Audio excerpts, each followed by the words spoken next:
Frida Kahlo, Communism, and Polyamory. Or maybe I should say Frida Kahlo, Polyamory, and Communism. Hey, it's Prince of Queens, and I apologize about the fact that I haven't been scripting videos over the past couple of days. I've had a lot going on in my personal life, and one of those things has been that I have to be spending time with a certain person that is close to me that has been having some health problems, and so I have been watching some movies with them. And today we watched Frida Kahlo, or Frida, as it was called. I believe the movie came out in the early 2000s. It won 2 different Academy Awards back when people still sorta cared about that at all, and there were actually quite a few famous actors and actresses in the movie. There was Antonio Banderas, Edward Norton, Selma Hayek played Frida, probably some other famous people that I am leaving out. It's actually a really, really great movie. I just like it as a movie, even if I had no personal investment in enjoying the art of Frida Kahlo, which I also enjoy. I think that she was actually a really, really interesting painter, and it's worth looking at her art if you want to see examples of a interesting painter who was female, who has become, what's the word? Historically, there's a myth that she's this great feminist icon. And I say myth because of the fact that even in the movie that was really, really geared towards glorifying her in all of her positive attributes, there was never really any sort of mention of her advancing the rights of women in any way. And I also, post watching the movie on my way home, listened to a 20-minute kind of a documentary-like YouTube video called, it was on a channel called Unexplored, Mexico Unexplored. I'll link it in the description. Anyhow, I listened to this 20-minute thing that you should watch if you're curious about Frida Kahlo. And it was called The Politics of Frida Kahlo, and they said that she wasn't particularly committed to the issues of women, and she wasn't this great feminist in any way.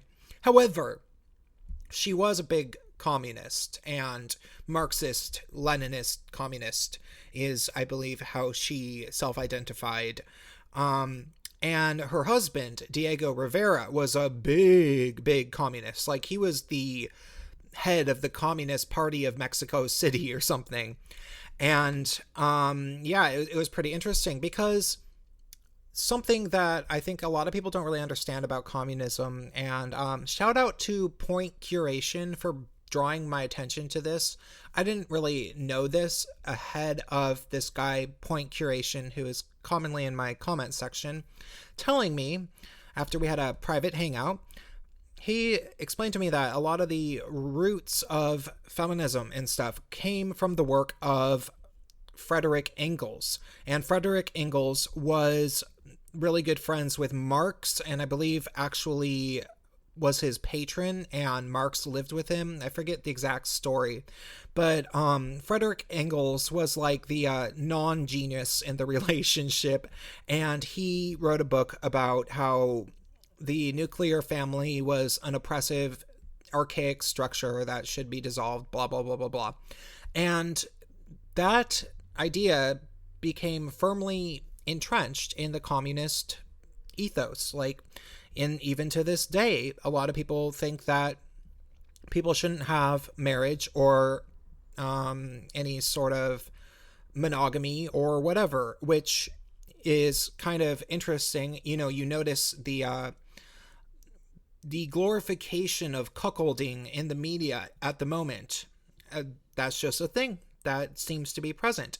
However, what I think is interesting to note is that at the time, so Frida Kahlo was born in 1907 and she died in 1953 or 1954 or 1952, somewhere around that time. So when she was alive, about 100 years ago, when she was practicing as a communist, mostly living in Mexico City, but also briefly living in New York and Paris, She, her husband, Diego Rivera, the guy who is the big communist, he was a big, big cheat. He constantly. So, first of all, she was his third wife. They got married, and because he couldn't keep his dick in his pants, he kept having sex with women over and over and marrying new ones, and apparently and she was the third, and it was this thing. He had a reputation for it, apparently. And what's interesting so he kind of like acted like he was going to make an exception for her, and that he wanted to be in a real relationship and be faithful to her, blah, blah, blah, blah, blah. And that's what she wanted. At least they made it seem like that in the movie, and I didn't see any information to contradict that in listening to the little 20-minute more historically accurate account, or it tried to be more historically accurate, and I'm going to give it the benefit of the doubt because it sounded like the guy had actually read a bunch of accounts about her life. I have no reason to believe that Frida Kahlo didn't actually want a husband and for him to be monogamous, relatively monogamous. That's what I sort of think she likely wanted. I don't really know entirely. Maybe she kind of wanted to screw around on the side herself with women, because I guess apparently she did, at least according to the movie. But regardless, it definitely was the case that Frida Kahlo was extraordinarily annoyed with Diego Rivera's cheating. He would cheat all the time, and it drove her crazy. She was very, very, very much in love with him. And I believe he was very, very much in love with her. However, every time he would cheat and every time she would get mad, there was this weird kind of subtext of tension that I didn't think that they explored well enough. And what I think that some of that could have probably, and I would bet money, had to do with, was the fact that Frida Kahlo studied Marx and other, Frederick Engels. She read that type of work at university, and she was into that stuff even before she even met Diego Rivera. And then, by the time she actually met him, all of his crazy communist leanings rubbed off on her a lot. And he could probably use the fact that the communists preached polyamory. That was a part of their mentality. They thought that people should be allowed to have sex with as many people as they wanted, and that marriage was, an archaic, oppressive way for men to control women, and blah, blah, blah, blah, blah. They thought that. That was a part of their belief system.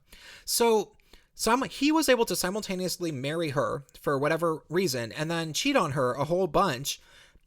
And then I bet they didn't really include this in the movie, but they alluded to it in a few ways. I bet that she could say, "Hey, you're cheating on me.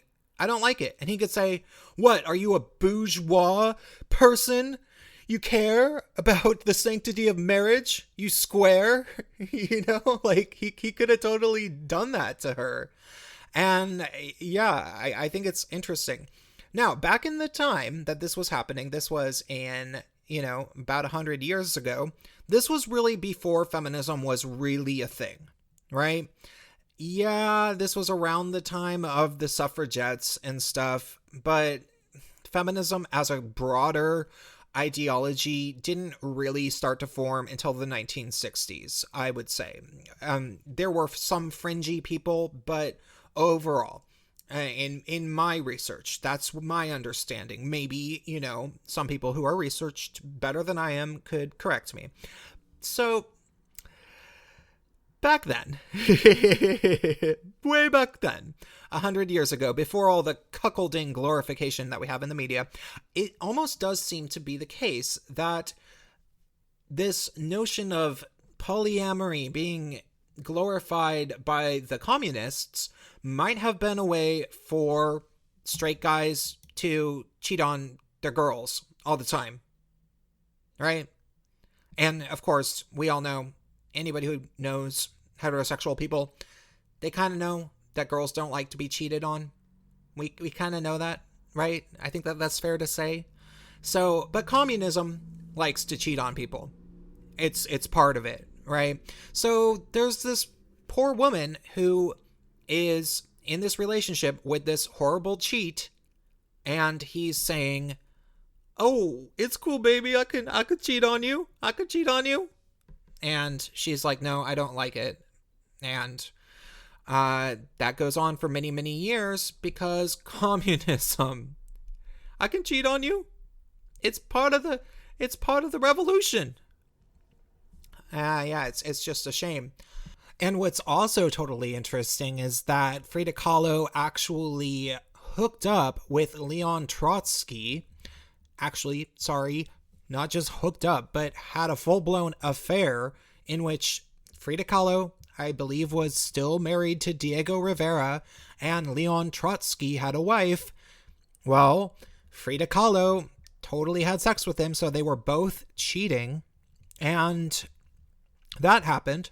So she was simultaneously annoyed with the fact that Diego would cheat on her, and she was willing to cheat on him with another guy that was cheating on his wife, Leon Trotsky being one of the big famous communists.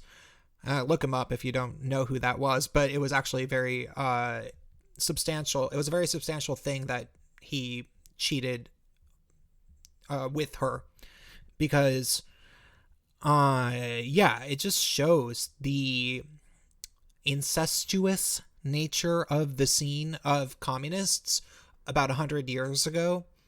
They all were thinking that they were these awesome out there people that were starting all sorts of cool artistic endeavors and having sex with everybody. And hey, a lot of them were probably really cool people because the body count wasn't really all that big at that moment in time. Like, I don't think that the body count, and if it was well known, it wasn't that well known about. Like, I'm sure in Mexico, they didn't know just how many people in Russia were dying, and they probably hadn't really died yet. So, I don't know. It just made me think. I thought it was kind of a interesting thing to think about. And now, of course, we have the feminist communism of the current year, where, the revolution's wearing panties is the joke that people say. And people are like, okay, so communism failed because Mao and Stalin were men. So let's get intersectional and make sure a woman's in charge, and then surely there won't be lines for bread. Obviously. And let's make sure that the women are the ones cheating on their dudes, and that the dudes are providing everything for the women, because that's fair. It'll work this time. Obviously. That's all I have to say for this video.